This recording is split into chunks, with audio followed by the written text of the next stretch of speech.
So you guys are going to make me work with my sponsor again. I'll have to tell you about that. So my name's Kimberly. I'm an alcoholic. My sobriety date is June 28th, 2003. I have a sponsor in Cary. I sponsor other women. And I really do the basics of what you guys taught me when I first came into these rooms, because I had no idea that life with alcohol could be anything but dull and boring. So, but as soon as I came into this meeting, Daniel's going to allow me to work with my sponsor, because I realized when he asked if he could record, back when I was drinking, my picker was broken. So what I mean by that is I dated the exact same guy with a different name. I loved abusive, alcoholic, bad boys who would get kicked out of the bar and need my help. And I was living with one who had hidden recorders throughout her entire house. And we used to drink a lot together, blackout drunk, and just do crazy things. And he was killed in a drunk driving. He was driving drunk, and he got killed when we were engaged in 1999, 6 months after my dad died to the day. And his brother called me, and he said, I got all these recordings of you, and pictures and videos, and all the things that you guys have done together for the last few years. And this was the love of my life, who I thought, I love this man. He gets me. And he got me because he was recording everything. And so I just realized I still have a fear of recordings. But the steps in Alcoholics Anonymous gives me a way to work through that. Years later, I went back and made amends to myself and my three sons to ask his brother for all of those recordings and pictures back. And that's also what this program allows me to do. Is I was scared to death to fly back to New Mexico and ask. In my mind, this guy, he was a D1 college football player, linebacker. I was so scared to go talk to him, and with the support of the women in the rooms, I flew out.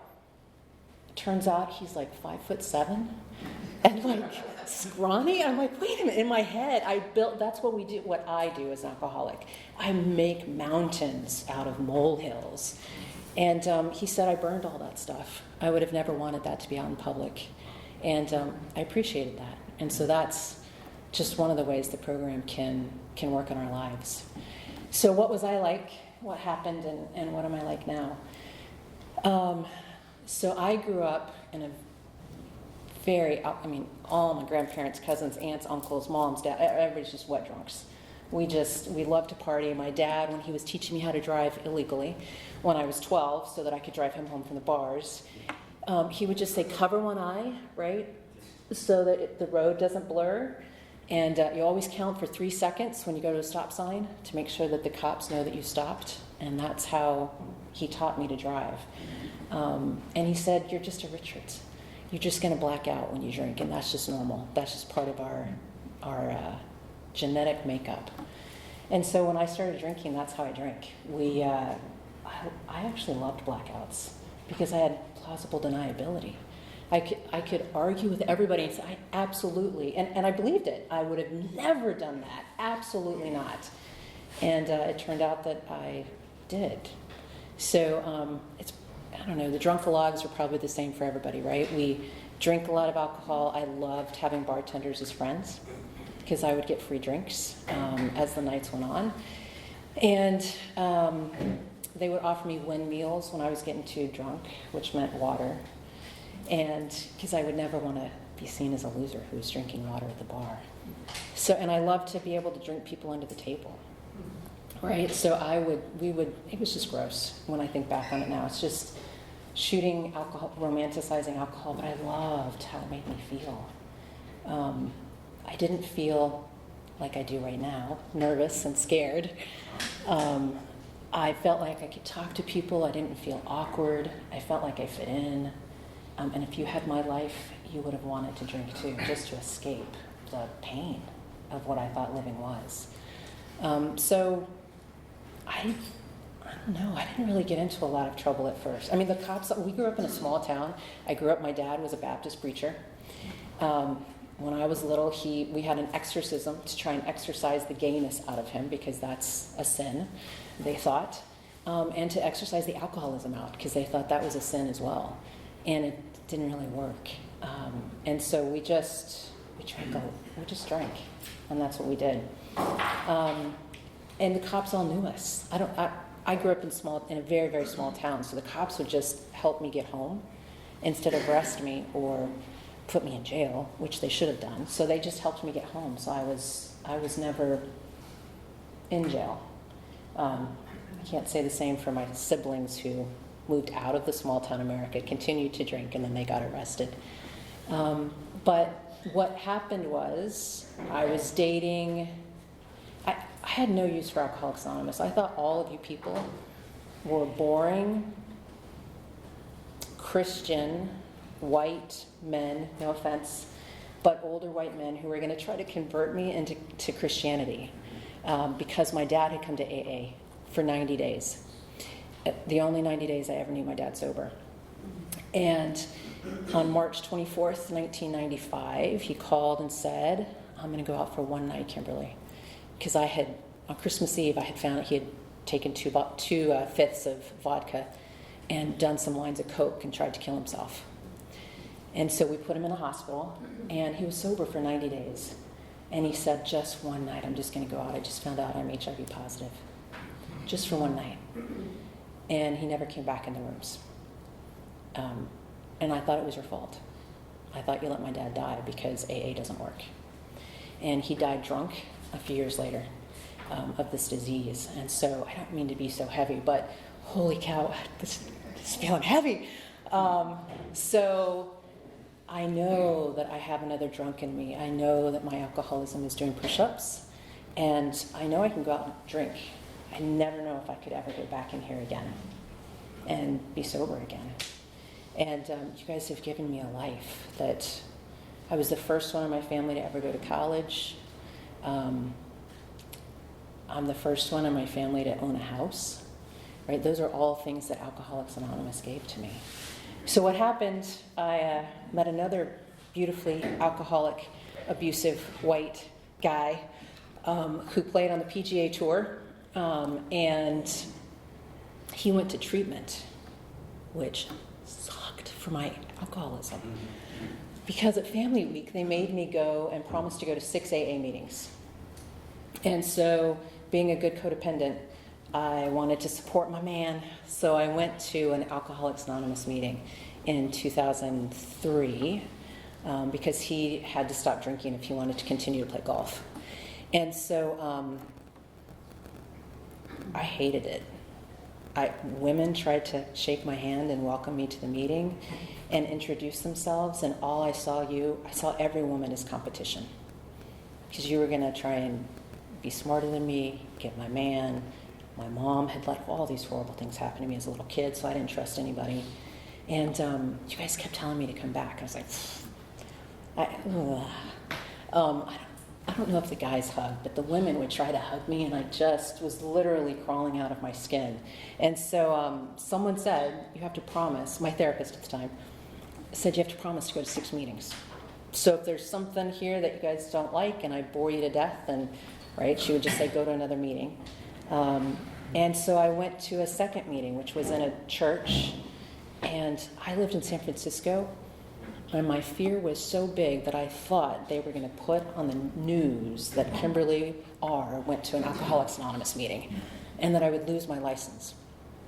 And instead, you guys, again, introduced yourselves, said who you were, and asked me to keep coming back. And for whatever reason, by the grace of God, since those first meetings in San Francisco, I haven't found it necessary yet to pick up a drink. But I know that we all only have today. Right? So what happened was I got a sponsor, and she had me start working these steps. And so I realized I was powerless over alcohol because for me, my barometer was broken. So sometimes I could have one drink and be completely wasted, which does not make sense to me still to this day. And then sometimes I could drink and drink and drink and drink and drink and never get a buzz. And so that was something that was powerless. I was powerless. I would drink and drive, even though I promised not to. And then I'd say, well, I'll never drink and drive with my nieces in the car. And then I did. Or I will never, right? And then I just kept breaking my own promises. So those were ways that I knew I was powerless over alcohol. And my life was unmanageable because even though I was throwing up and then drinking again, I thought alcohol was my answer. It's completely insane when I think about it today. My life was unmanageable because I kept picking the same type of situation and put myself in these same situations over and over again, expecting something to change, but it never would. And so those are some of the ways that we worked step one. For step two, at about 10 months sober, I had lost the closest person in my life to me. And I was getting ready to quit my job, and I thought Alcoholics Anonymous sucked because how are you supposed to not drink when all you do is talk about drinking? It just doesn't make sense to me. And I was just, for me, I did not have a pink cloud when I first came in. I was craving alcohol when I first came in.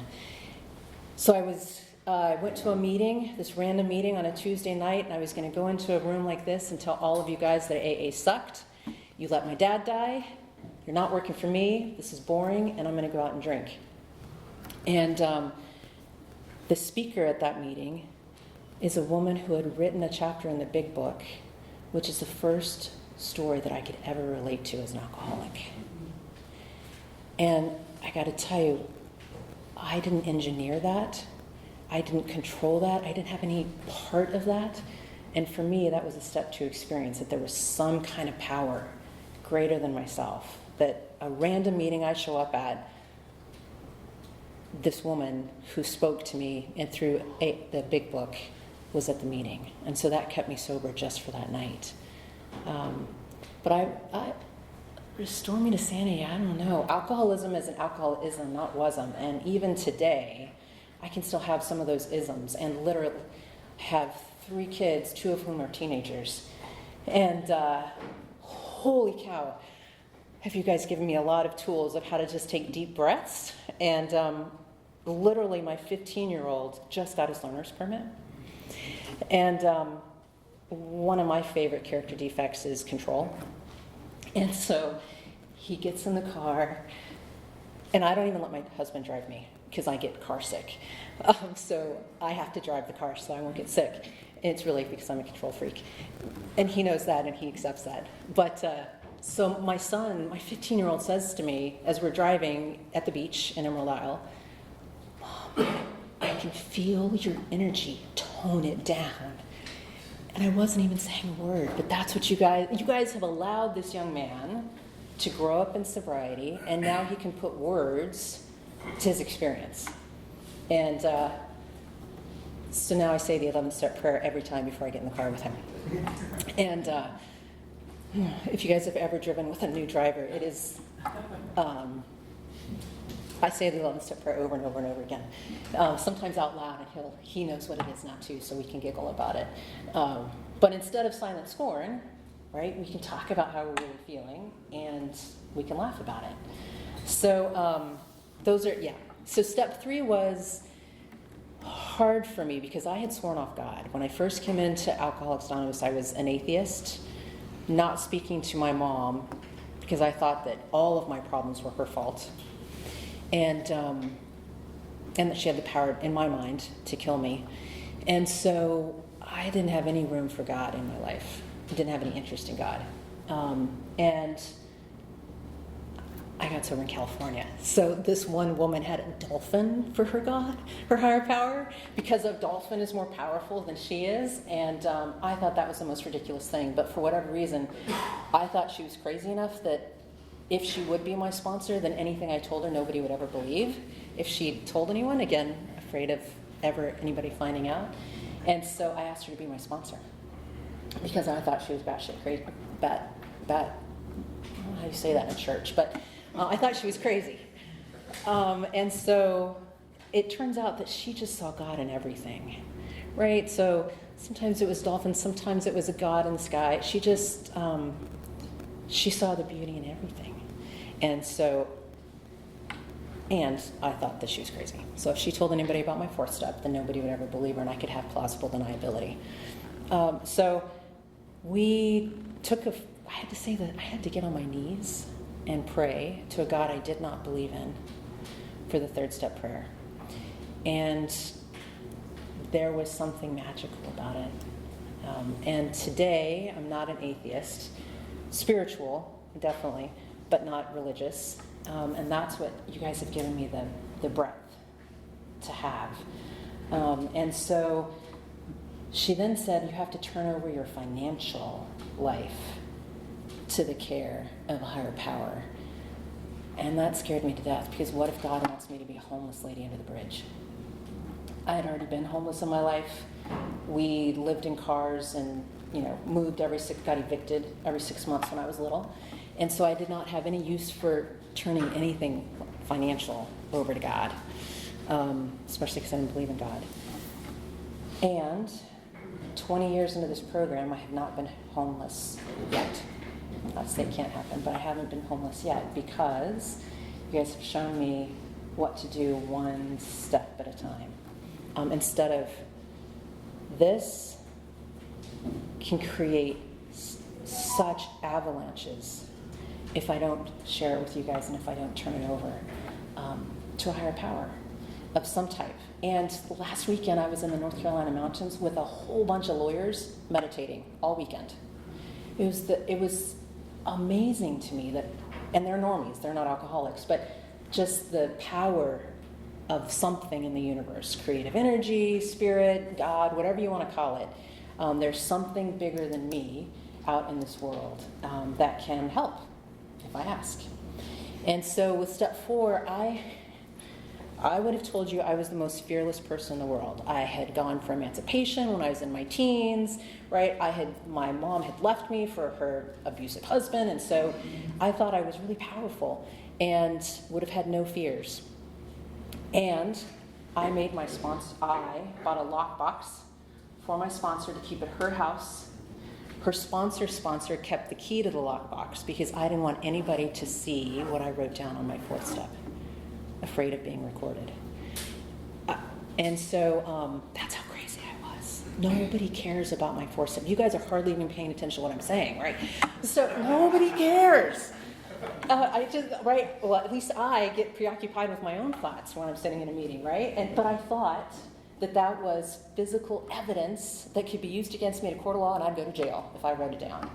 And I refused to write things down for a long time until she graciously entertained my neuroses and kept my 4th step in a lockbox for me for a while. Because I was living with someone who would read my diaries, but I thought he loved me. Right? I didn't consider that was an invasion of privacy, and no wonder I was afraid to keep written stuff in my house.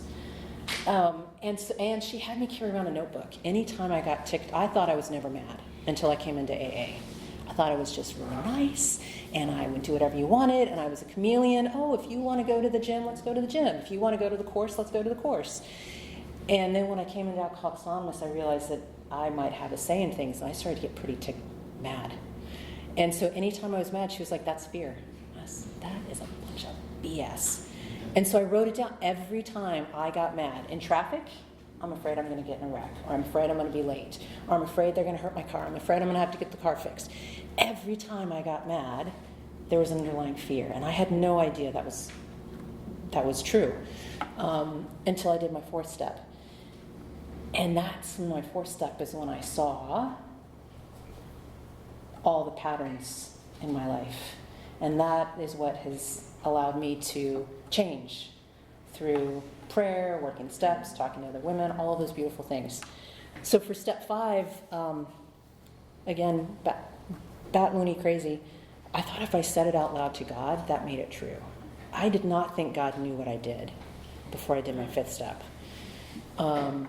And so, but the 5th step for me was most powerful when I heard another woman share. There was a woman from Prague who I was sponsoring. She grew up in this huge city. She was an only child. She was very rich, completely opposite of me. And she shared her 5th step with me, her 4th step, and she had the exact same experiences that I did.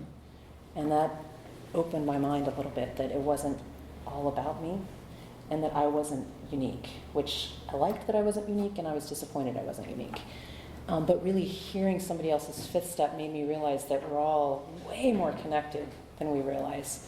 And so with step 6, one of my character defects at the time was getting old, which is vanity, because I came in when I was just turned 30, and then I got a breast cancer scare.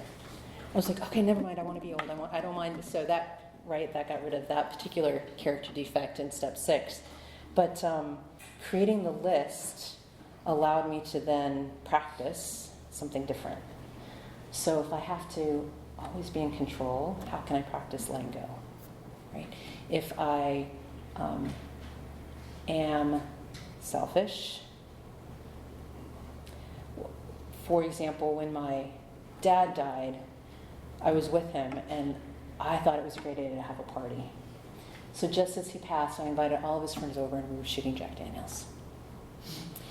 And one of the ways that I have made amends for that is now I volunteer at hospice, so that I can be present with someone when they're making that transition, right? As opposed to trying to escape and numb the feelings and make a party out of everything. And so those are some of the ways that we get to change our behavior as we continue the program. Step 8 made a list. I swore I would never speak to my mom, given how awful my childhood was. And, today, as I was driving here, I'm able to have a relationship with her because you guys taught me it's the kind of daughter I want to be, not the kind of mother I expect her to be. You've said if I want to have a relationship with my mother, then show up as a daughter would show up, and stop looking for Norman Rockwell and stop looking for her to change. She called me because she just had a birthday and things got out of control and her husband broke her ribs, right? Because that's what happens if we don't get sober. She's been living that reality every year for the last 36 years being married to him. And minimizing it, oh, well, I should have known, we shouldn't have gotten so drunk, is another one of their character defects, right? We can think that it's no big deal. And today I can have a relationship with her because I don't take it all personally. Because I show up as a daughter with the boundaries that I've created, like I never talk to her after 5 o'clock at night because she's going to be wasted. And when it gets too much, I can say, I love you, I need to go. And for me, I wanted to be a present daughter. For other people, that may or may not work with your family members, but I find it a gift because she and I can actually talk, and we've gone to retreats together for a few hours at a time, not for very long, but for a few hours. And my sons can have a relationship with their grandma based on who they are and she is, instead of based on my traumas. They don't need to know. They don't have any need to know what it was like for me. You guys have shown me to show up as I am today and show up as she is today. And so the boys know a completely different woman than I knew when I was their age. When I was their age, I was doing a lot of crazy things. And with the right boundaries, they have a really nice relationship with their grandma.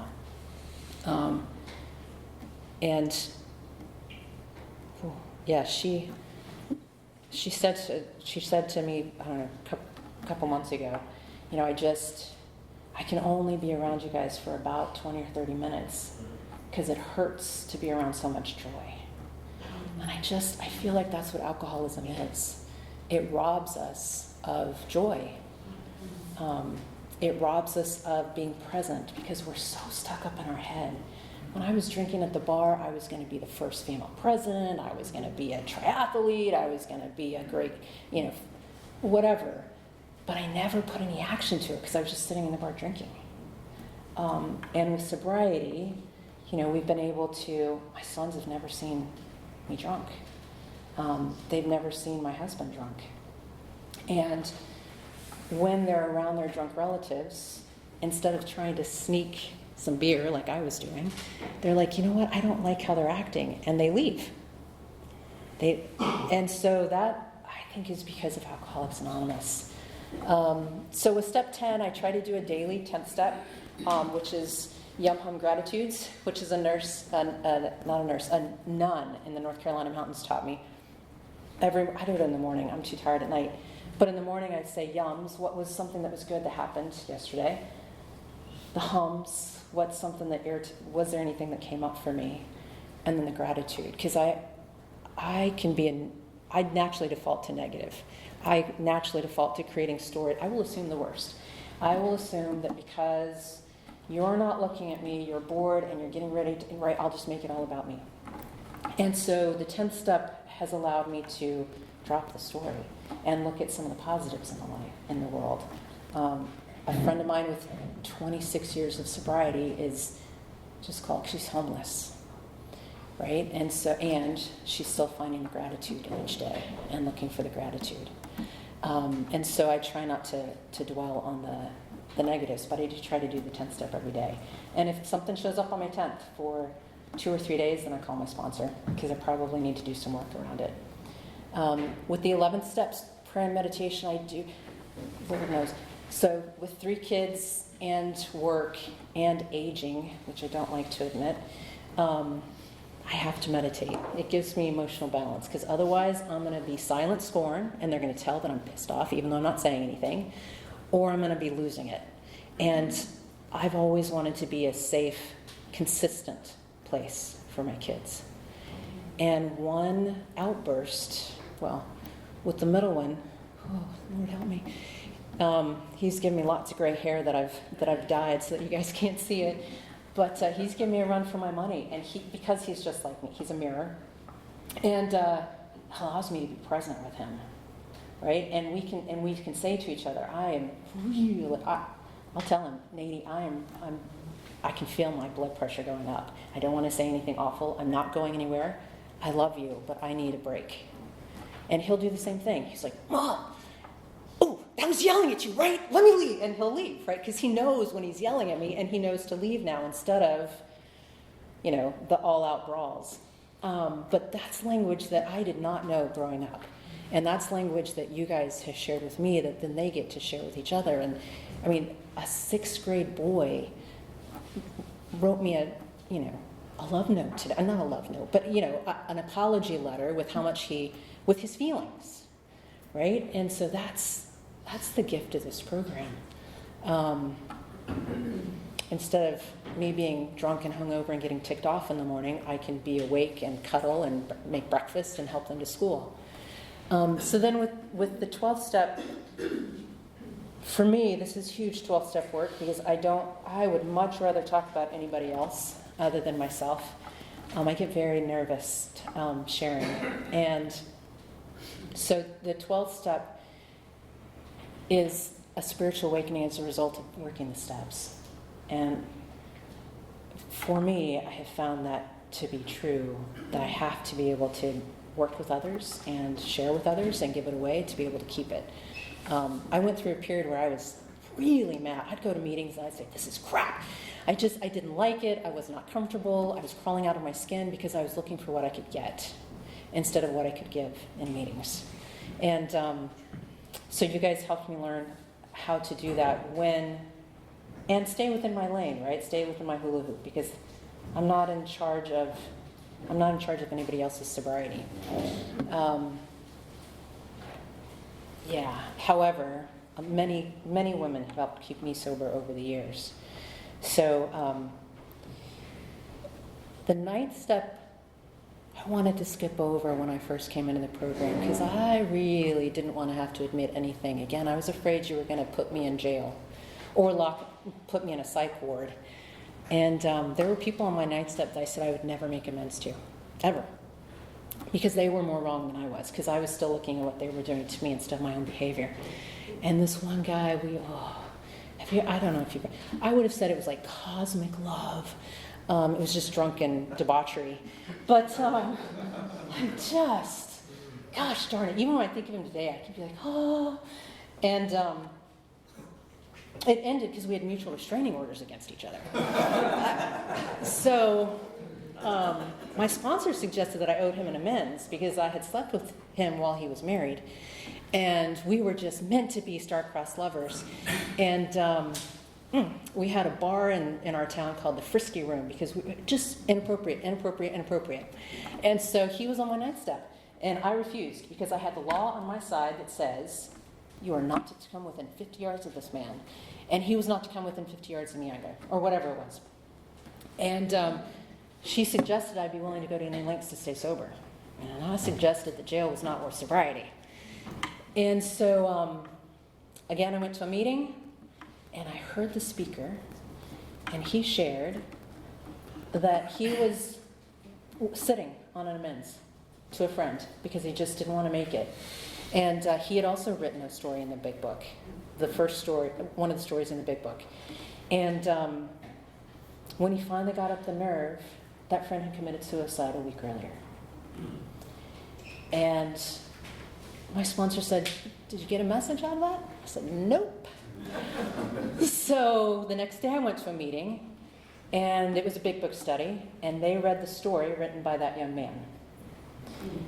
And she said, "Get anything out of that story?" I said, "Nope, not going to jail." And as I left that meeting, the man with whom we'd had mutual restraining orders was walking across the street in San Francisco, had not seen him for years. And I was with my sponsor. And she said, "Neon lights, Kimberly, open your eyes." And I still refused to make an amends. That's how much fear had gripped me. I turned and walked the other way. And so the next day I went to a different AA meeting, and damn it if that same story wasn't read at a completely different meeting about the lessons of sitting on amends out of fear. And I called the guy up. And I made amends, and I didn't go to jail. And for me, sometimes it's the hard way, and sometimes it's the easy way. But for me, I appreciated what I call them God shots. It's probably not the right word because shots could have a bad connotation. But I call them God shots. Some people call them love notes. But that's the magic of this now. So I saw a whole bunch of 12s on my drive up here, so I was like, all right, I'm in the right place, even though that sounds a little crazy and mystical and magical. But when I first walked, the 12s has always been my lucky number, and I thought that you guys put the 12 steps because you were trying to convince me that this was a lucky place for me. I mean, it's just so self-absorbed. But now I can look for the 12s, and for me, it makes me smile, and it feels like I'm in the right place at the right time. Which is some of the fun stuff. Because if my head's going to make stuff up, it's so hard not to cuss in a church. If my head's just going to make stuff up, why not make up good stuff? Why do I make up the doom and gloom? That's just my ism. Why not make up a good story like, I'll be to the meeting on time? Or if we're rushing in the morning, we all know now, we have plenty of time. We'll get there exactly when we're meant to get there. And we do. And if it was late, then we were meant to be late by a couple minutes. Who cares? I used to make such a big deal out of everything. Who cares if you're a couple minutes late? I mean, my grandpa would I would get grounded over stuff like that, because if you're not 15 minutes early, then you're late.